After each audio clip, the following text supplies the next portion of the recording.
Estação Ciência. Um oferecimento Fundação Banco do Brasil. FINEP. 20 anos investindo na ciência e tecnologia.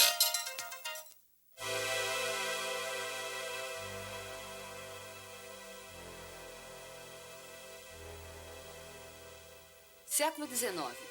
100 anos depois da aventura dos bandeirantes e do ciclo do ouro em Goiás, chega ao Brasil um personagem que vai colocar novamente a mineração na pauta das principais discussões da província. Bernard Alfred Amblard d'Arrenat, natural da cidade de Toulon, na França, vem ao Brasil a convite do conselheiro da Corte Imperial, Dr. Antônio da Silva Prado, um integrante do clã dos Barões do Café de São Paulo. Num dia perdido do ano de 1881, o aventureiro francês se embrenha no cerrado do centro-oeste para explorar minas de ouro e fixa residência nas imediações da cidade de Meia Ponte, região dos Pirineus goianos. Pouco tempo depois, Alfredo Arena, como se fez chamar, abrasileirando seu nome, conhece o negro velho Inácio do Abade, um escravo de 80 anos que havia trabalhado nas lavras de ouro para seu dono, um abade que morrera soterrado pela queda de um barranco da mina, quando o velho escravo conseguiu se salvar milagrosamente, saindo para a superfície. O solitário escravo herdou o nome do abade, continuou vivendo na mina e ficou sendo a única testemunha dos mistérios das lavras de ouro.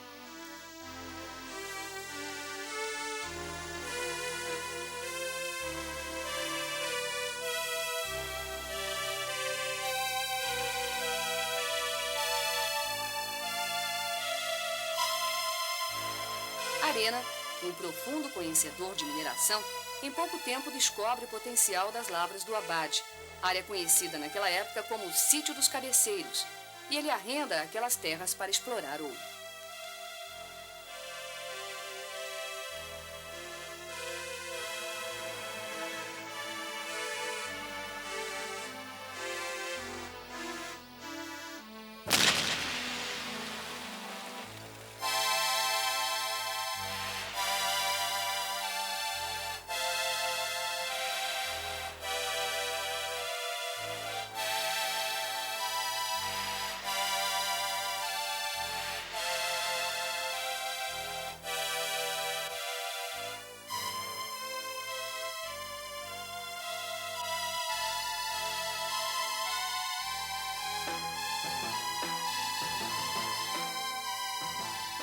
Em 30 de abril de 1882, Arena segue para a Corte Imperial em Petrópolis, Rio de Janeiro, levando o negro Inácio para servir de informante sobre a região aurífera dos Cabeceiros.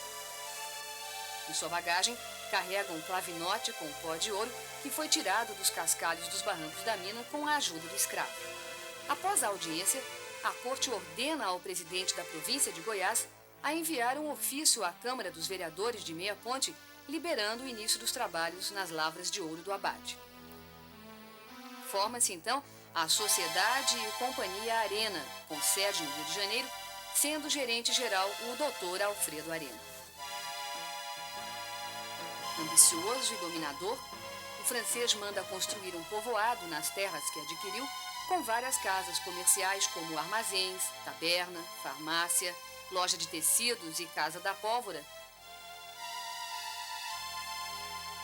Nos arredores da casa, a Arena mandou colocar uma artilharia pesada, com canhões direcionados para a cidade de Meia Ponte. O povoado do Abade era todo cercado de arame e as porteiras fechadas a cadeado. Uma porteira direcionada para Corumbá de Goiás e outra para Meia Ponte. E lá só se entrava com autorização de Arena. Em pouco tempo, Arena se incompatibiliza com os habitantes de Meia Ponte e perde toda a simpatia conquistada.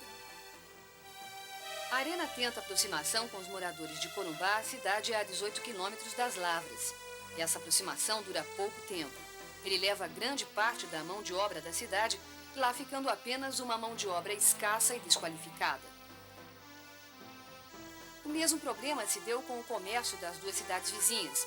Em Meia Ponte e Corumbá, a queda nas vendas traz logo grandes problemas sociais. Enquanto isso, o Arraial torna-se parada de comboios de tropeiros e assim a Arena comercializa com o resto do Brasil. Um gigantesco comboio de burros transporta até as lavras de ouro uma tecnologia muito avançada para a época. Tecnologia esta que vinha sendo usada com sucesso na Califórnia, Estados Unidos, e que a Arena havia anteriormente implantado na Europa com excelentes resultados. Surgia no Cerrado Goiano uma mineradora de ouro com tecnologia do primeiro mundo. A água era canalizada a partir da nascente do Rio das Almas, um pouco acima das lavras, e descia por duas grandes calhas de madeira sustentadas por bicames de vários metros de altura para manter a pressão da água. As calhas se encaixavam num sistema hidráulico que impelia a água com força para dentro de uma tubulação de ferro, onde se distribuíam as mangueiras com a largura de um palmo. Os esguichos eram reguláveis, chegando a ter uma potência de derrubar em pouco tempo um paredão de vários metros de cascalho com ouro. O volume de água despejado na extração de cascalho era de tal proporção que se formou um rio no buraco das lavras, que descia em direção ao Rio das Almas, única fonte de água potável para abastecer a cidade de Meia Ponte, criando assim problemas de saúde para a população local. O volume de água barrenta que corria para o rio chegava a atolar comboios de cavalos, e o mercúrio usado para a lavagem do ouro também era despejado para o Rio das Almas.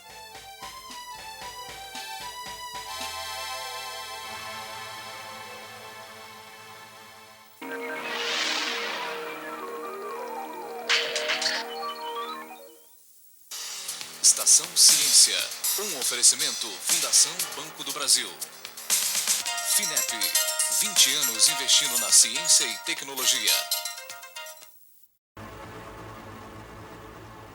Dono de boa prosa, Arena falava vários idiomas, era formado em odontologia e tinha conhecimentos apreciáveis de direito, engenharia mecânica, farmácia e medicina geral.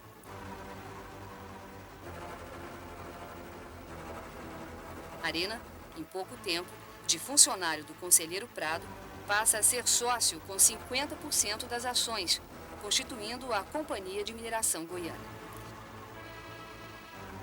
A empresa adquire grandes áreas de terras, se estendendo até o Salto do Corumbá, onde a Arena descobre um grande potencial de ouro e desvia o curso do rio, secando a enorme cachoeira para extração do metal. A produção cresce dia a dia e a Arena radicaliza ainda mais, acentuando o conflito com a cidade de Meia Ponte. Resolve cunhar a sua própria moeda, em bronze e ouro, com os dizeres Válida Arena. Essa moeda era usada para o pagamento de seus funcionários e só tinha valor no comércio do Arraial. Foram inúmeras essas desavenças que a Companhia de Mineração teve com a Câmara Municipal de Meia Ponte. A Arena sempre resistiu aos comunicados da Câmara.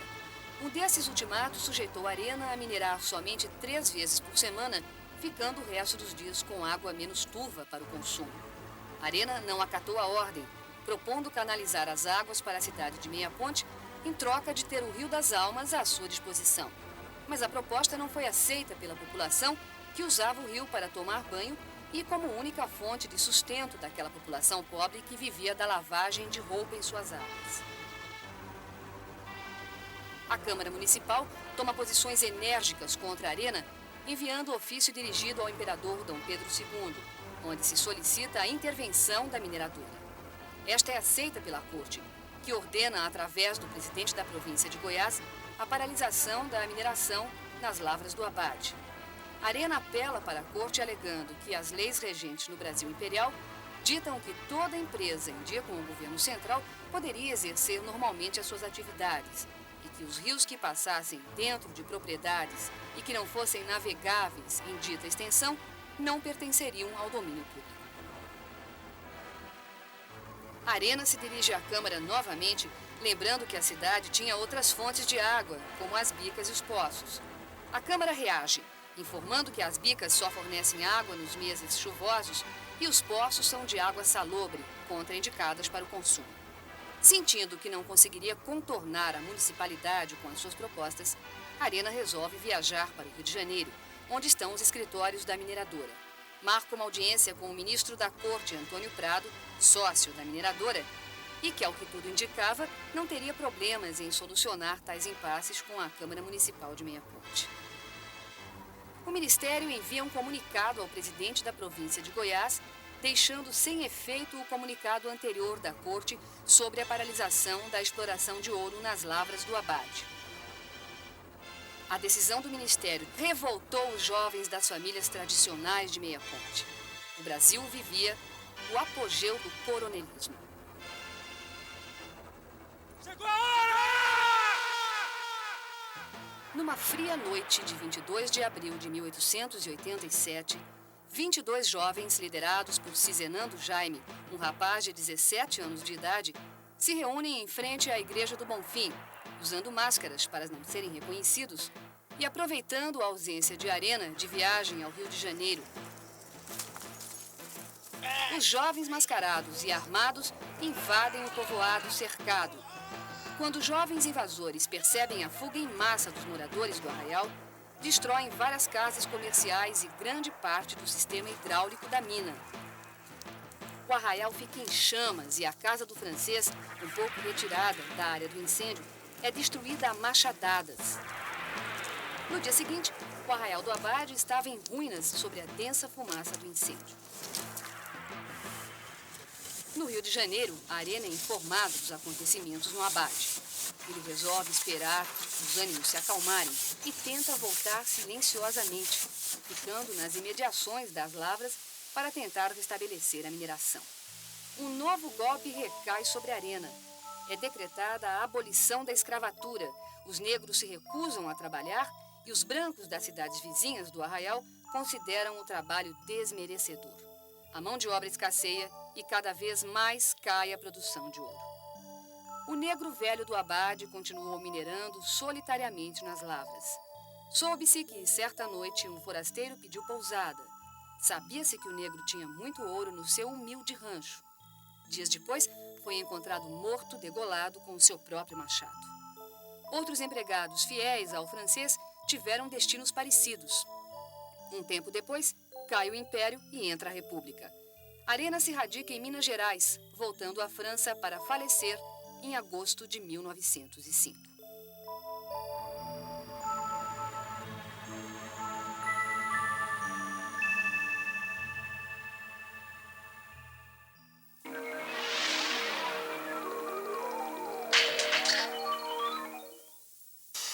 Estação Ciência.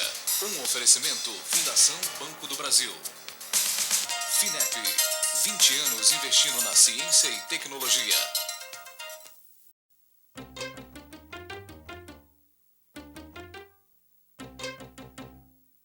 100 anos depois, começa a despertar a mina adormecida.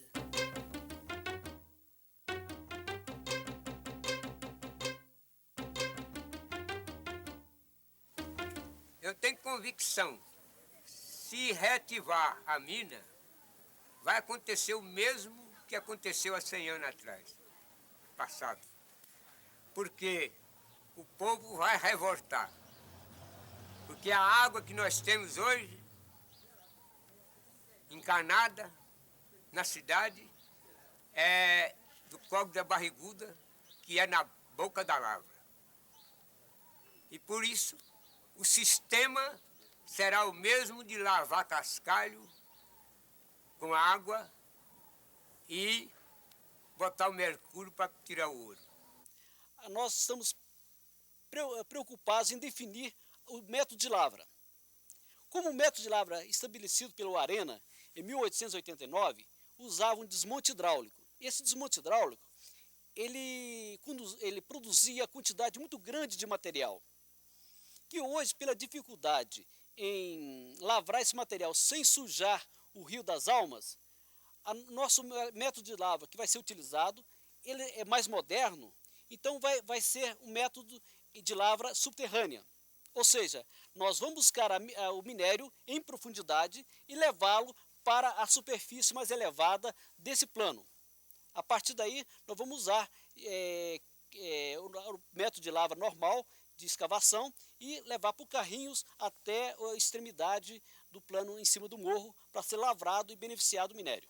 A população de Pirinópolis não aceita de maneira nenhuma esta mineração, pois sabe da consequência que poderá vir causar a Pirenópolis, pois o rio poluído é o fim da cidade. Existe um consenso no mundo inteiro de que pode-se fazer perfeitamente mineração preservando o meio ambiente. Quer dizer, então eu penso em fazer mineração aqui, desenvolver uma atividade de mineração aqui nesse local, sem agredir o meio ambiente.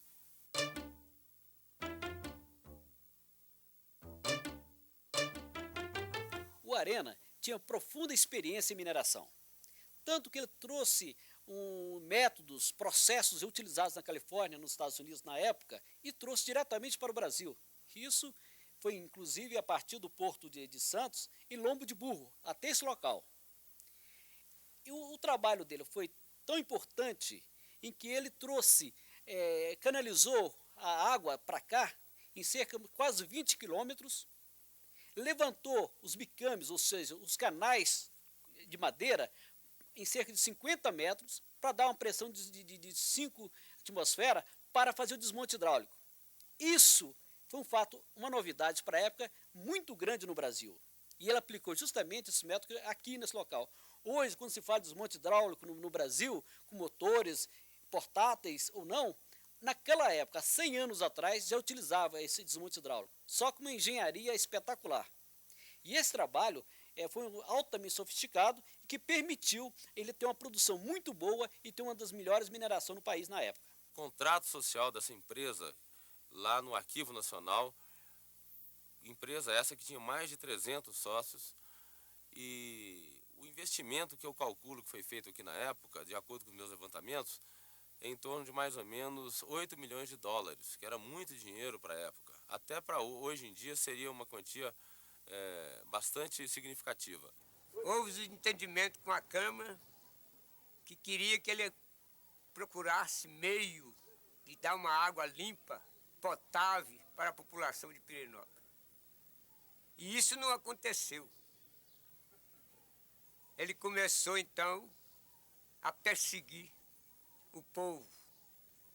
Cada vez mais, a água tinha mais lama, tinha mais mercúrio, porque o ouro era fino e era jogado. Depois de várias tentativas feitas pelo povo da cidade, e mesmo pela Câmara de Vereadores da época, acabaram por apelar pela força e foram ao abade e destruíram tudo, quebraram tudo e fizeram correr daquele lugar, deixando assim o rio limpo, o rio puro, com as suas águas cristalinas.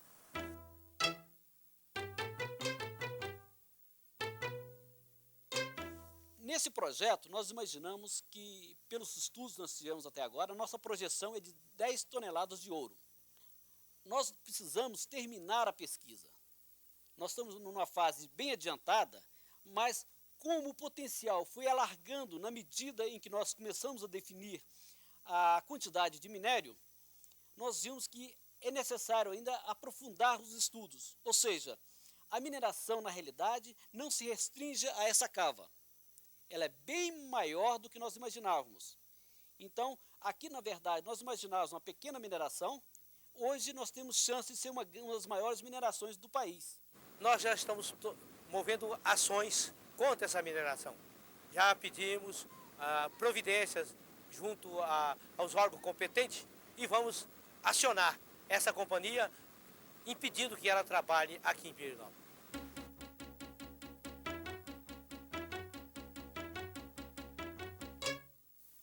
A questão ambiental não nos preocupa muito. Porque, primeiro, vai ser mineração subterrânea.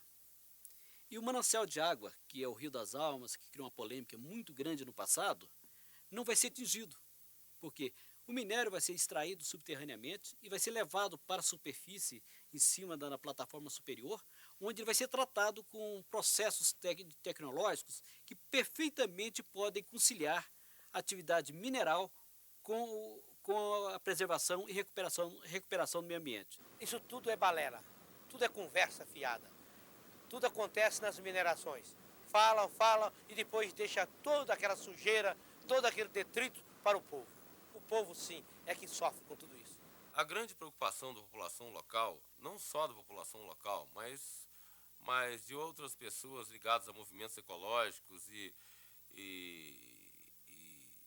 enfim, sobre esse setor, preocupados com a depredação do meio ambiente aqui, porque realmente essa região é muito bonita, é uma região extremamente privilegiada, não é? Sob esse ponto de vista. Quer dizer, a natureza foi muito feliz aqui, não é? Tem cachoeiras, é um lugar muito bonito, várias nascentes aqui, então existe uma preocupação natural e eu até entendo e até participo dessa preocupação. Eu também tenho esse tipo de preocupação, não é?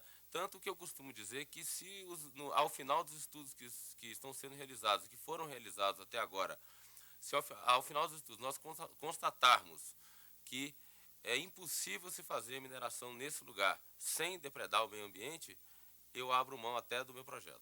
Tenho conversado com muita gente e todos pensam de um modo só. Se houver essa reativação da mina do Abade, vai haver outra invasão.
Estação Ciência, um oferecimento Fundação Banco do Brasil. FINEP, 20 anos investindo na ciência e tecnologia.